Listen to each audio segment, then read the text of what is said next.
உலக மக்கள் அனைவருக்கும் வணக்கம். இப்போ இந்த வீடியோவில் என்ன பார்க்க போகிறோம்னா, அதாவது பார்த்திங்கன்னா ஆன்மீக தகவல் மட்டும் இந்த வீடியோவில் நான் பேச போகிறேன். ஏன்னா இப்போ ஒரு ஒரு மணி நேரத்துக்கு முன்னாடி ஒரு சேனல் ஒன்று பார்த்தேன். அதில் ஒரு ஆன்மீக தகவல் பற்றி ஏதோ சொல்லியிருந்தாங்க.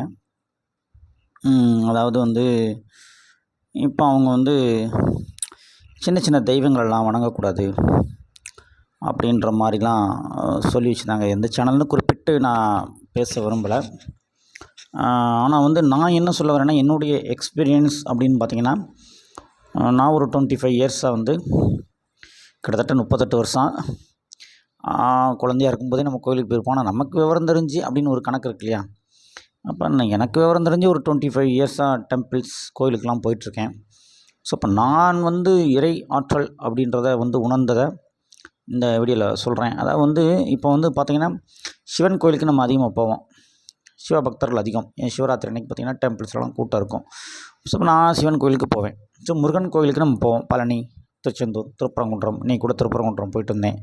என்னுடைய ஷார்ட் வீடியோஸ் பார்த்தவங்களுக்கு தெரிஞ்சிருக்கும். ஸோ அப்போ சிலர் என்ன சொல்கிறாங்கன்னா, பெரிய பெரிய தெய்வங்கள் மட்டும் வணங்கினா போதுமானது அப்படின்றாங்க. அப்போ அவங்க என்ன சொல்ல வராங்கன்னா, கருப்பசாமியை கும்பிட வேண்டாம் அப்படிம்பாங்க. அடுத்து சிறிய தெய்வங்கள் அப்படின்னு சொல்லும்போது, பெரிய தெய்வம்னா அவங்க சிவனுக்கு மேலெலாம் பெரிய தெய்வம் இருக்குது அப்படி இப்படின்னு ஏதோ சொன்னாங்க. அது எந்த சேனல்லையும் என்ன எதுவும் சொல்ல வேண்டாம். ஆனால் நான் என்னுடைய இதில் நான் உணர்ந்தது என்னென்னு பார்த்திங்கன்னா, எல்லா தெய்வங்களையும் நீங்கள் உங்களுக்கு வணங்கும்போது என்ன ஆகும்னா, அதுக்காக எல்லா தெய்வங்களையும் இப்போ கிட்டத்தட்ட ஒரு 1000 தெய்வங்கள் இருக்கும். நீங்கள் 1000 தெய்வங்களையும் நீங்கள் வணங்கணும்னு நான் உங்களை சொல்ல வரல. உங்களுக்கு பிடிச்ச தெய்வங்களை நீங்கள் வணங்கலாம், தவறு இல்லைன்றேன். ஏன்னா கருப்பசாமிக்கு யார் சக்தி கொடுத்தா சொல்லுங்கள்? சிவன் தான் சக்தி கொடுத்தாரு. அப்போ அவர்கிட்ட யாரோட ஆற்றல் செயல்படும்? கருப்பசாமிகிட்ட. நேர்மையான தெய்வம் கருப்பசாமி. அவர்கிட்ட யாரோட ஆற்றல் கிரியை செய்யும்னா சிவன் தான் வரம் கொடுத்து வச்சுருக்காரு. அதே மாதிரி தான் முனீஸ்வரன். ஏன்னா சில பேர் இதுக்கு மாற்று கருத்து சொன்னிங்கன்னா நான் அதுக்கெலாம் பதில் கொடுக்க முடியாது. அப்போ முனீஸ்வரன் பார்த்திங்கன்னா அவரும் ஈஸ்வரன் தான். சிவன் தான் அவங்களுக்கும் ஆற்றல் கொடுத்து வச்சுருப்பாங்க. அதேமாரி பார்த்திங்கன்னா, நம்ம அம்மன் தெய்வத்தெல்லாம் நான் வணங்கியிருக்கேன். நமக்கு வணங்கும் போது நிறையா பவர்லாம் கிடைக்கும்னா அந்த பவரை வச்சுட்டு அதுக்காக நீங்கள் உங்களுக்கு தெய்வம்ன்றதே நீங்கள் அவங்கவுங்க அந்த இதில் ஸ்பிரிச்சுவல் அந்த ஒரு இறை சக்தி நீங்கள் உங்களுக்கு தொடர்ந்து ஒரு தெய்வத்தை வணங்கும்போது உங்களுக்கு கிடைக்கும். ஒரு சிலர் ஒரே தெய்வத்தை மட்டும் தான் வணங்குவாங்க. இல்லை ஒரு 3 தெய்வம் வச்சுக்கிறாங்க. இஷ்ட தெய்வம் 3, குலதெய்வம் 3 வச்சுக்கிறாங்க. சிவன், முருகன் அப்படி வச்சுக்கிறாங்க. அதேமாதிரி சில பேர் எல்லா தெய்வத்தையும் போட்டு 1000 தெய்வத்தையும் வணங்கிட்டு இருப்பாங்க. அப்படி இருக்கக்கூடாது. ஆனால் அந்த கருப்பசாமி, முனீஸ்வரன், அம்மன் இந்த மாதிரி சாமியெல்லாம் வணங்கலாம்.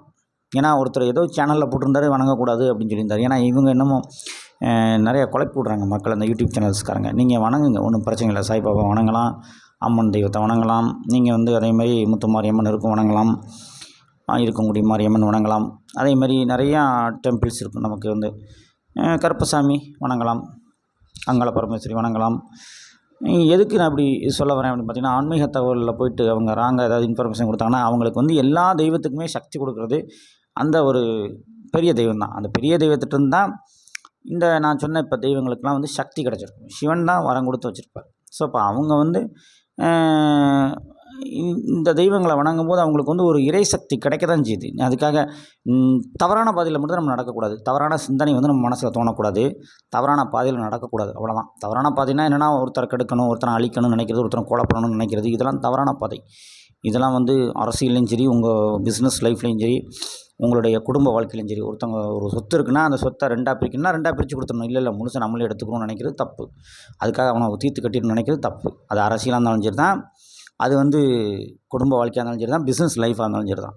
இப்படி தான் ஒரு நேர்மையாக பயணிக்கிறவங்களுக்கு இறையாற்றல் துணை புரியும். நேர்மையாக நம்ம இருக்கணும். இப்போ எங்கள் சொத்து இருக்குது, எங்களுக்கு ஒரு 5.5 ஏக்கர் இடம் இருக்குது, அதை 4ஆக தான் பிரிக்கணும் எங்கள் தாத்தா சொல்லியிருக்காரு. அப்போ நான் என்ன சொன்னேன், சரி 4ஆக பிரிச்சுக்கிறோம் அப்படின்ட்டு இருக்கேன். இப்போ நான் இல்லை எனக்கு தான் ஃபுல்லாக வேணும், அது 1 கோடி போகும், அதை நான் 1 கோடிக்கு மேலே போகும், அப்போ எனக்கு அந்த ஃபுல் சொத்து எனக்கு வேணும் அப்படின்னு நினச்சிக்கிட்டு நம்ம திட்டம் போட்டு அபகரிக்க நினச்சோன்னு அது தப்பு. இறைவன் நம்மளை அப்போ தண்டிப்பார். ஸோ அப்போ இறை சக்தி நமக்குள்ளே முழுசாக கிடைக்கணும்னா நம்ம முதல்ல நேர்மையாக நடக்கணும். இறைவன் அதான் ஃபஸ்ட்டு விரும்புவார். நீங்கள் டெய்லியெலாம் கோயிலுக்கு போகணுன்னுலாம் அவசியம் கிடையாது. டெய்லி நீங்கள் வீட்லேயே தியானம் பண்ணிட்டு வீட்லேயே ஒரு பத்தி எடுத்து காலையில் 2 பத்தி எடுத்து பொருத்திட்டு சாமியை கும்பிட்டு கோயிலுக்கு போகலாம். அவ்வளோதான். நெத்தியில் விபூதி வச்சுட்டு போகிறவங்களும் போகலாம், நெத்தியில் விபூதி வைக்காமலே கூட போகலாம். நீங்கள் உங்கள் மனசுலேயே கூட தெய்வத்தை நினச்சிக்கலாம். அவ்வளோதான். இதுதான் வந்து ஒரு உங்கள் தொழிலில் போய் நேர்மையாக செய்யணும். தொழிலில் போய் அங்கே போய் வேலை செய்கிற இடத்துல உட்காந்துக்கிட்டு கதை பேசி அங்கே கம்பெனிக்கு ஒரு நஷ்டம் வர்ற மாதிரி நீங்கள் நடந்துக்கக்கூடாது. உங்கள் டியூட்டி கரெக்டாக செய்யணும். இதுதான் வந்து ஆன்மீக தகவலாக நான் கொடுக்க வந்தது.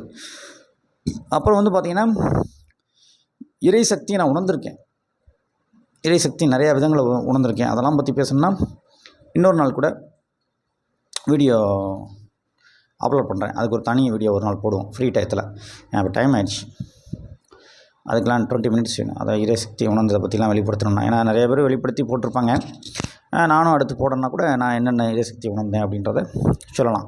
தஞ்சாவூர் டெம்பிளுக்கு போயிருக்கேன், சதுரகிரி மலைக்கு போயிருக்கேன், வெள்ளையங்கிரி மலைக்கு போயிருக்கேன், திருவண்ணாமலைக்கு போயிட்டு வந்தேன். இப்போது அதேமாதிரி திருப்பரங்குன்றம், பழமுதிர்ச்சோலை, ராமேஸ்வரம் போயிருக்கேன்.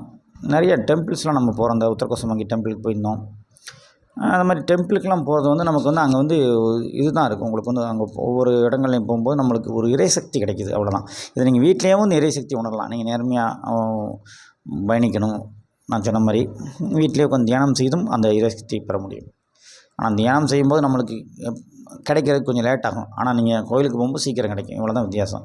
ஆனால் கோயிலில் போய் அதுக்காக அவங்க சொல்கிற சடங்குகள், சம்பிரதாயங்கள் நீங்கள் செய்யணும், இவ்வளோ ரூபா செலவழிக்கணும், ஒரு 500 1000 செலவழிச்சு நீங்கள் இது பண்ணணும், இறைவனுக்கு அதுன்னு வாங்கி கொடுக்கணும் அப்படின்லாம் கிடையாது.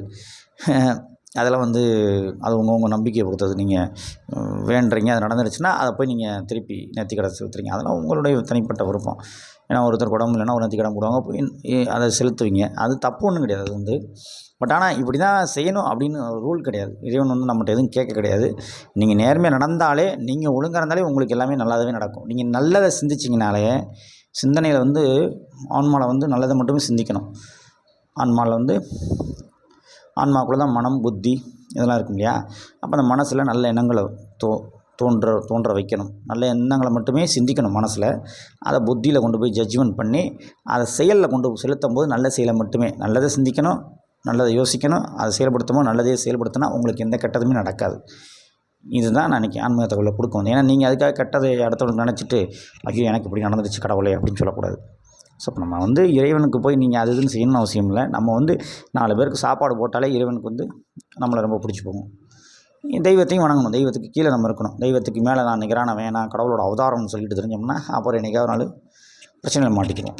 தெய்வம் வந்து முருகன் தான் தெய்வம், கருப்பசாமினா கருப்பசாமி தான் தெய்வம், சிவன்னா சிவன் தான். நம்ம அவருக்கு நிகராலாம் போக முடியாது. அவருக்கு நீங்கள் போனோம்னா போய் சித்திரலை மாதிரி காட்டில் போய் உட்காந்து தவறு இருந்துக்க முடியுமா இந்த காலகட்டத்தில்? அது முடியாது. அதனால தான் நான் இந்த வீடியோவில் இந்த இறை தகவல் பற்றி ஒரு விஷயங்கள் ஷேர் பண்ணலாம் அப்படின்னு நினச்சி வந்தேன்.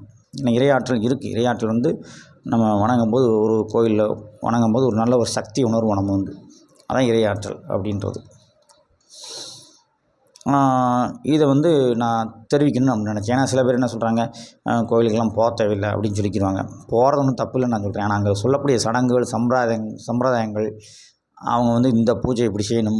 திருவிழாக்கள் கொண்டாடுறத அவங்க வருமானத்துக்காக கொண்டாடுவாங்க. நீங்கள் போய் திருவிழாவில் போய் நீங்கள் சிம்பிளாக கலந்துக்கிட்டாலே போதும். திருவிழாவில் போய் நீங்கள் போய் அதுக்காக மணிக்கணக்காக காத்து கிடந்து கூட்டத்தில் சிக்கி இறந்துடக்கூடாது. ஏன்னா இன்றைக்கி திருச்செந்தூரில் கோயிலுக்கு போனவரில் ஒருத்தர் மயங்கி விழுந்து இறந்துட்டாரான். இறைவன் வந்து அப்படி நீ வரிசையில் நின்று பாருங்கன்னு சொல்லவே இல்லை. நானாக வரிசையில் நின்று பார்ப்பேன், முடியலையா 100 டிக்கெட் எடுத்து வேகமாக போய் சாமி பார்த்துட்டு வந்துடுவேன். அப்படியும் முடியலையா வெளியிலேயே, கோயிலுக்கு வெளியிலேயே சாமியோட சிலை இருந்துச்சுன்னா கோயிலுக்கு உள்ளே கொஞ்சம் நுழைஞ்சோன்னே, ஏன்னா நீங்கள் கருவறைக்கு தான் போய் வரிசையில் நிற்கணும்னு அவசியம் இல்லை. நீங்கள் கோயிலுக்கு போகிறீங்க, ஒரு தியான மண்டபம் இருக்குன்னா அங்கேயே உட்காந்து இறைவனை நீங்கள் தியானத்தில் உணர வச்சுட்டு அங்கேயே வணங்கிட்டு, அங்கேயே கோயில் பிரசாதங்கள்லாம் வாங்கிட்டு நீங்கள் வந்துடலாம். தெய்வத்தை போய் பார்க்கணுன்னு போனீங்க, ஒரு 10,000 பேர் ஒரே இடத்துல கூட்டிட்டாங்கன்னா, இல்லை நான் கண்டிப்பாக பார்த்துட்டு தான் போவேன், போய் கூட்டத்துக்குள்ளே இடித்து போய் சிக்கக்கூடாது. இன்றைக்கி திருச்செந்தூரில் ஒருத்தர் இறந்துட்டார் மயங்கி விழுந்து. அதுக்கு தான் இந்த காணொலி நான் போட்டேன்னு கூட வச்சுக்கோங்களேன். இந்த மாதிரி போய் நம்ம இறைவன் வந்து நம்ம வீட்டிலே வணங்கினாலே போதுமானது. எல்லோரும் ஒரு ஃபெஸ்டிவல் வருது, ஒரு திருவிழா வருதுன்னா எல்லோரும் மொத்தமாக இறங்கும்போது பாதுகாப்பு விதிமுறைகளை வந்து காவல்துறை கொடுக்குறாங்கன்னா அதை ஃபாலோ பண்ணிக்கணும். அதே மாதிரி எல்லோரும் ஃபெஸ்டிவல் விட்டாங்க, அடுத்து ஏப்ரல் மே விட்றாங்க, லீவ் விட்றாங்கன்னா எல்லோரும் 10,000 பேரும் 1,00,000 பேரும் ஒரே நேரத்தில் திருப்பதிக்கும் திருச்செந்தூர்லேயும் போய் பழனிலையும் போய் நீங்கள் 1,00,000 பேரோ 10,00,000 பேரோ ஒரே நேரத்தில் நீங்கள் போனீங்கன்னா கூட்ட நெரிசல் வரதான் செய்யும். அப்போ அவங்க வெயிட்டிங் போட தான் செய்வாங்க. அப்போ அங்கே போயிட்டு கவர்மெண்ட்டை குறை சொல்கிறது தப்பு. ஸோ இப்போ நீங்கள் வீட்டிலையே உட்காந்து அழகாக தியானம் பண்ணலாம். காலையில் 4 மணிக்கு உட்காந்து தியானம் பண்ணால் அழகாக இங்கேயே நீங்கள் முருகனை பார்க்கலாம். பழனிக்கு போகணுன்னுலாம் அவசியம் இல்லை. இங்கேயே நீங்கள் வந்து கிருஷ்ணரை பார்க்கலாம், திருப்பதிக்கு போகணுன்னு அவசியம் இல்லை. அதைத்தான் நான் சொல்ல வந்தேன். ஸோ இப்போ மக்கள் வந்து நல்லது நினைங்க, 4 பேருக்கு உதவி செய்யுங்க. அந்த பணத்தை கொண்டு போய் ஒரு முதியோர் இல்லத்தில் ஏதோ குழந்தைகள், அனாதை குழந்தைகள் இல்லம் இருக்கும், முதியோர் இல்லம் இருக்கும், அவங்களுக்கு போய் உதவி பண்ணாலே இறைவன் வந்து உங்களை ஆசீர்வதிப்பார். அவங்களுக்கு உதவி பண்ணிவிட்டு வீட்டில் இருக்க சாமி ஃபோட்டோஸ் இருந்துச்சுன்னா அதிலே ஒரு பத்தியை காமிச்சு கும்பிட்டாலே போதுமானதே. நீங்கள் டூரிஸ்ட்டு போகணுன்னு நினச்சிங்கன்னா சேஃபாக போயிட்டு சேஃபாக வரணும், போய் சிக்கிடக்கூடாது எதுலேயும் அப்படின்னு சொல்ல வந்தேன். அதனால் மக்கள் எல்லோரும் ஆன்மீக பாதையில் பயணிங்கள். ஏன்னா இப்போ கூட அமெரிக்காவில் வந்து ஒரு மணி நேரத்துக்கு முன்னாடி ஒரு வீடியோ பார்த்தேன். அமெரிக்காவில் வந்து புயல், அதில் 34 பேர் இறந்துருக்காங்க. அமெரிக்காவுக்காக எல்லோரும் ப்ரேயர் பண்ணிக்கோங்க. இன்றைக்கி நான் அமெரிக்காவுக்கு ப்ரேயர் பண்ணிட்டு தான் தூங்க போகிறேன். அமெரிக்க மக்கள் பாவம் கஷ்டத்தில் இருக்காங்க. 6 மாநிலங்கள் கிட்டத்தட்ட நிறையா 2.5 லட்சம் வீடுகள் பாதிக்கப்பட்டிருக்கு. 34 பேர் இறந்துருக்காங்கன்றாங்க. நிறைய கார்கள்லாம் டேமேஜ் இருக்குது, வீடுகள்லாம் டேமேஜ் இருக்குது. பெரிய அளவில் புயல் தாக்கம் வந்திருக்கு அமெரிக்காவுக்கு. இப்போ ஒரு மணி நேரத்துக்கு முன்னாடி பார்த்த நியூஸ்.